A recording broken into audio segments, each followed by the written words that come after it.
राधे राधे दोस्तों, व्रत कथाओं की जानकारी यूट्यूब चैनल में आपका स्वागत है।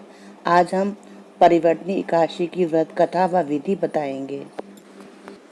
धर्मराज युधिष्ठिर ने कहा, हे भगवान, भाद्रपद मास की शुक्ल पक्ष वाली एकादशी का नाम क्या है तथा उसके व्रत रखने की क्या विधि है, वह मुझसे आप वर्णन कीजिए। श्री कृष्ण जी ने कहा, धर्मराज, अब मैं आपको भादो मास की शुक्ल पक्ष की एकादशी विधि पूर्वक कहता हूँ, सो आप ध्यान पूर्वक सुनो। इस एकादशी को पर्वतिनी अथवा वामन एकादशी भी कहते हैं। कहीं कहीं पर इसको जयंती एकादशी भी कहा जाता है। यह पापों का नाश करने वाली है, स्वर्ग देने वाली है, नीचों का उद्धार करने वाली है, वाजपेयी यज्ञ के समान फल देने वाली है। जो मानव अपनी गति चाहते हैं उन्हें इस एकादशी का व्रत अवश्य करना चाहिए। जो मनुष्य इस एकादशी के दिन वामन भगवान की पूजा करते हैं वे तीनों देव अर्थात ब्रह्मा विष्णु महेश की पूजा के फल प्राप्त होता है।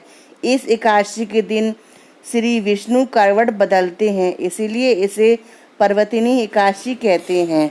युधिष्ठिर ने कहा, हे भगवान, आपको इन वाक्यों को सुनकर मुझे अत्यंत संदेह हो रहा है, क्योंकि आप इस प्रकार के सोते और करवट बदलते हैं और किस प्रकार वामन रूप धारण करके राजा बलि को बांधा था और क्या क्या लीलाएं की थी, चतुर्मास व्रत की क्या कथा है तथा आपके शयन करने के पश्चात मनुष्य का क्या कर्तव्य रहता है, ये सब आप कहिए। श्री कृष्ण ने कहा, हे धर्मराज, मैं अब तुमसे पापों को नष्ट करने वाली कथा कहता हूँ। त्रेता युग में दानव कुल का एक बलि नामक अत्यंत भक्त तथा दानी, सत्यवादी और ब्राह्मणों की सेवा करने वाला प्रतापी राजा हुआ था, जिसने अपनी शक्ति के प्रभाव से इंद्रलोक पर अधिकार कर लिया था। बलि द्वारा इंद्रलोक पर अधिकार करने पर सभी देवता स्थान विहीन होकर दुखी रहने लगे और उन्होंने श्री हरि के पास जाकर प्रार्थना की। तब भगवान ने वामन अवतार धारण करके अत्यंत तेजस्वी ब्राह्मण बालक के स्वरूप में राजा बलि पर विजय प्राप्त की थी। युधिष्ठिर ने कहा, हे कृष्ण, आपने बलि को वामन अवतार धारण कर कैसे जीता? श्री कृष्ण जी ने कहा, हे राजन, मैंने वामन रूप धारण करके राजा बलि की याचना की। हे नरेंद्र, आप मुझे 3 पग भूमि दान दे दो, जिससे तुम्हें 3 लोक दान का फल प्राप्त होगा। वामन जी ने इस छोटी सी याचना को राजा बलि ने स्वीकार कर लिया। जब वह दान के लिए तैयार हुए तो मैंने अपने शरीर को बढ़ाया, जिससे भूलोक में पैर, भुवनलोक में जंगा और स्वर्ग लोक में कमर, महक लोक में पेट, जाल लोक में हृदय, तप लोक में कंठ तथा सत्य लोक में मुख में रख कर अपने सिर को ऊंचा उठा लिया।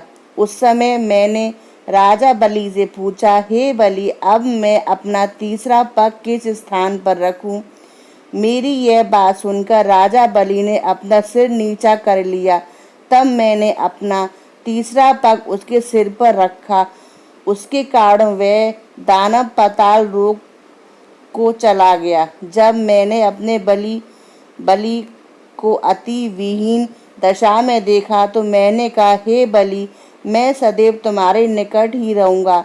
भादों की शुक्ल पक्ष पर्वतनी नामक एकादशी के दिन मेरी एक प्रतिमा क्षीर सागर में शय्या पर शयन करती रहती है, दूसरी राजा बलि के पास है।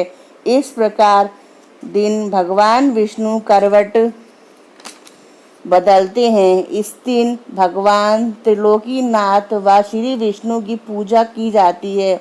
इसमें चावल, दही और रुपए दान किए जाते हैं। इस व्रत में रात्रि को जागरण करना चाहिए।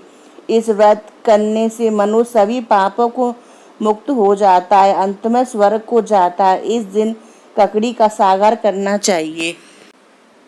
दोस्तों, अगर आपको मेरी थोड़ी सी भी जानकारी समझ में आई है तो हमारे YouTube चैनल को सब्सक्राइब करना ना भूलें, जिससे आने वाले व्रत त्योहार की आपको जानकारी मिल सके। धन्यवाद।